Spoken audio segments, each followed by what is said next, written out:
Hello dear students, today in this class I will be dealing with the rebellion of Kittur Rani Chennamma and Sangoli Rayana and Halagali Bedas against the Britishers.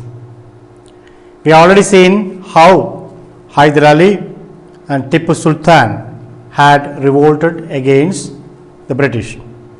The class which I am going to deal now was already taken online, but since some had missed the class, I am recording it once again. Let us come to the topic.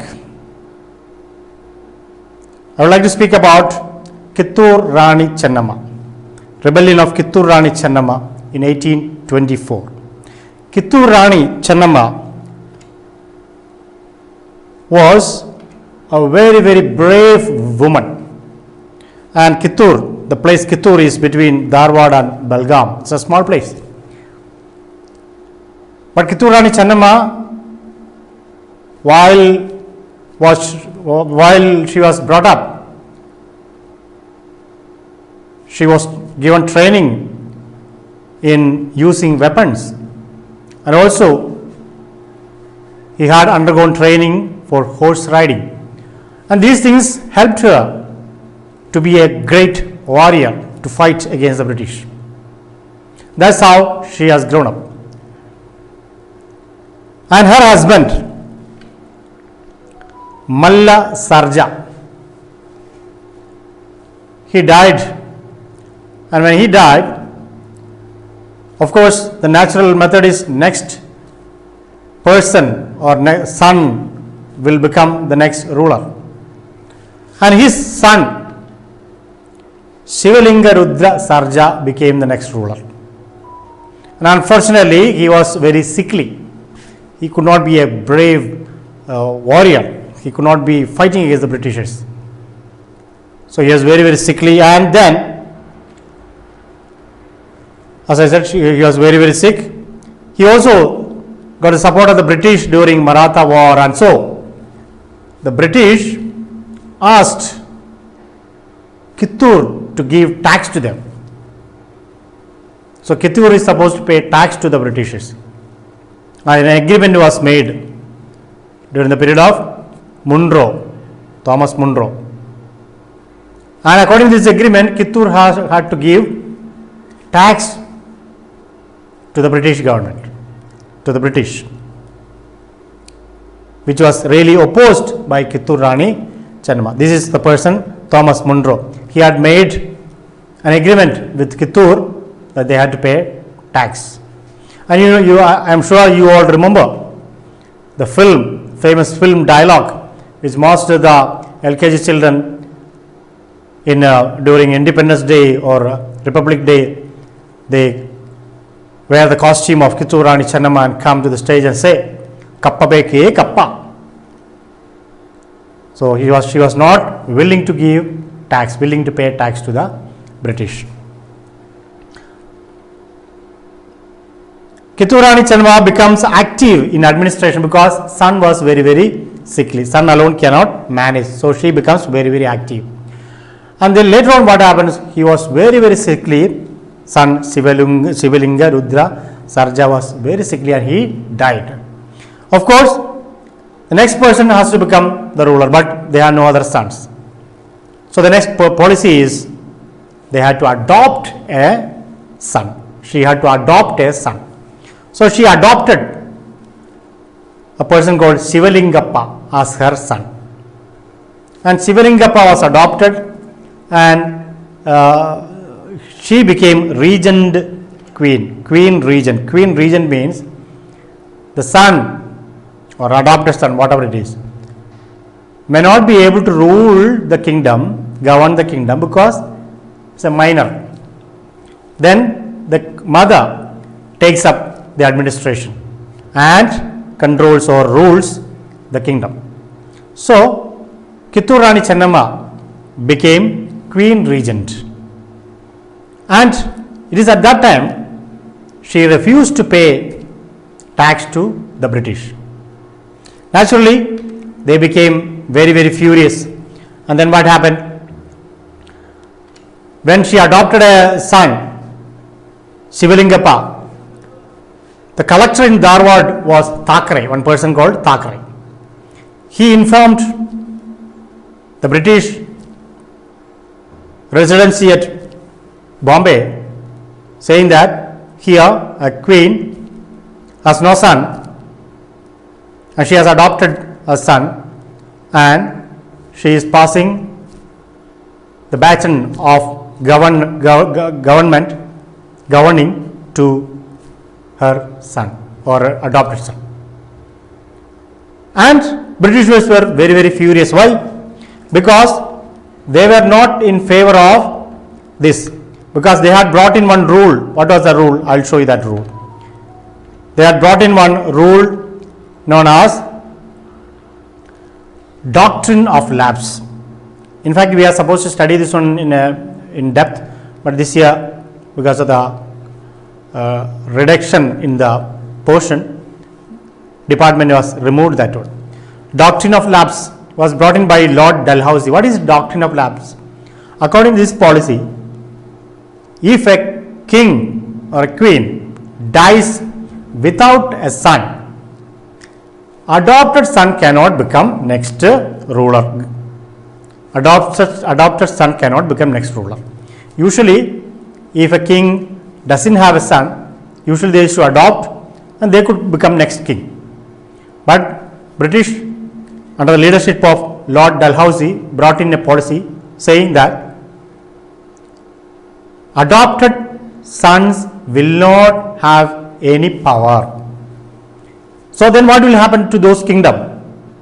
Those kingdoms will become part of British Empire. Those kingdoms will become part of British Empire. So this was the policy. Kittur Rani Chennamma said, I cannot accept this policy. This is not acceptable to me at all. So she vehemently opposed this policy. Naturally, British were very, very angry and they came for war with Kittur Rani Chennamma. And in that severe fight, severe war, that Thackeray, the collector of Dharwad, was shot dead. So in a way we can see in the beginning, she was leading in this war against the Britishers. And this is where the Thackeray is buried. If you go to Dharwad area, you can still see his tomb. Thackeray was buried here. And in that severe war, the leader of the British army was Colonel Deak. Naturally, Kittur is a small place and Kittur army cannot withstand the attack of British army, which is very, very huge. And she was about to be captured, then she was about to move away from that battlefield. Then she was captured by the British. She was captured and she was put in a prison. That is Bailahongala Fort. In Bailahongala Fort prison, she was imprisoned. And till her death, she was there. In between, she was shifted to one place, but she died in this Bailahongala Fort. And this is a samadhi of Kittur Rani Chennamma.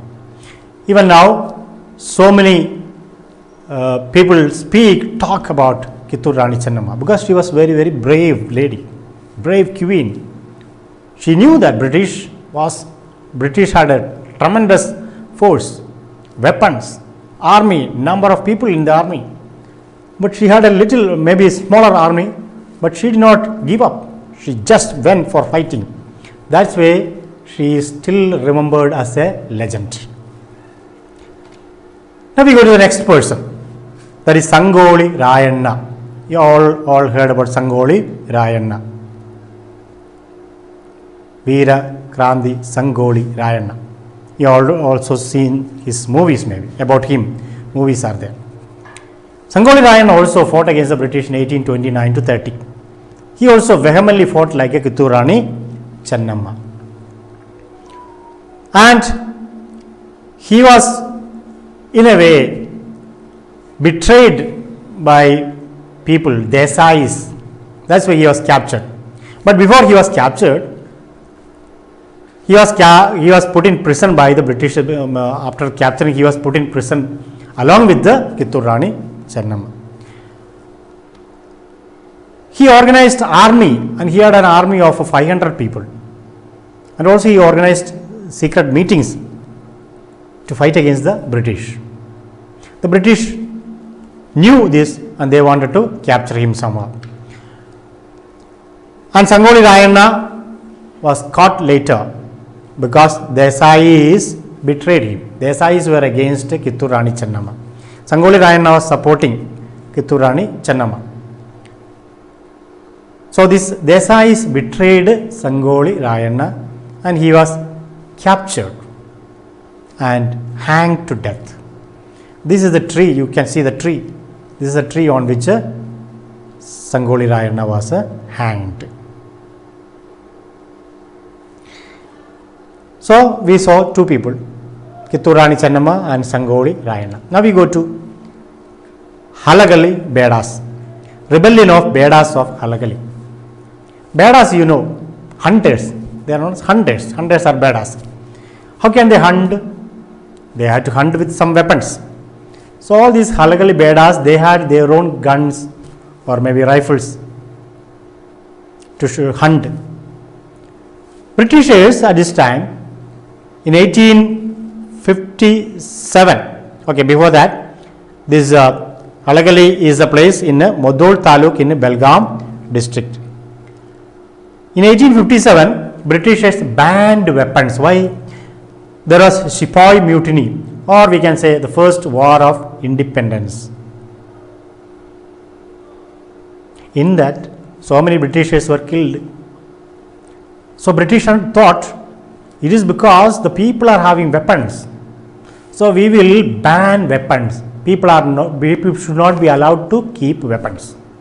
So they banned weapons. And Halagali Bedas, without weapons, they can't manage their lives. So they opposed this one. They said, we will not obey you.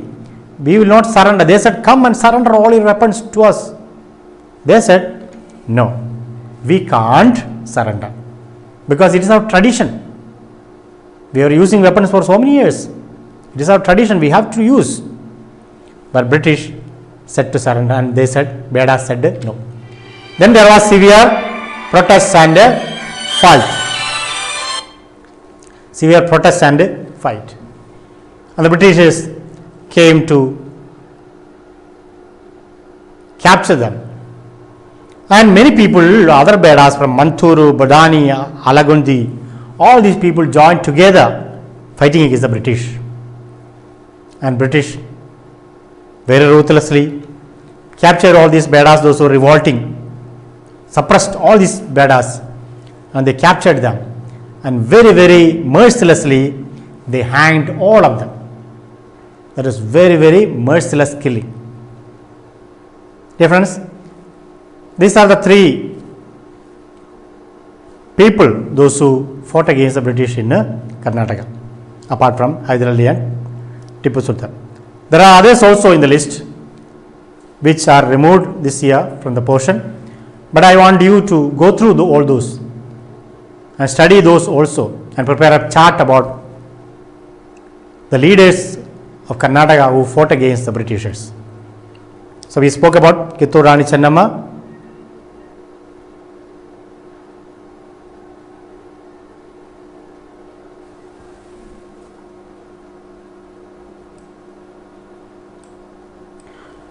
Sangoli Rayanna and Halagali Bedas. They all fought vehemently against the Britishers. And now we have freedom because these people fought for us. Let us be grateful to all these people, those who fought for freedom for India, along with all other numerous people. Thank you.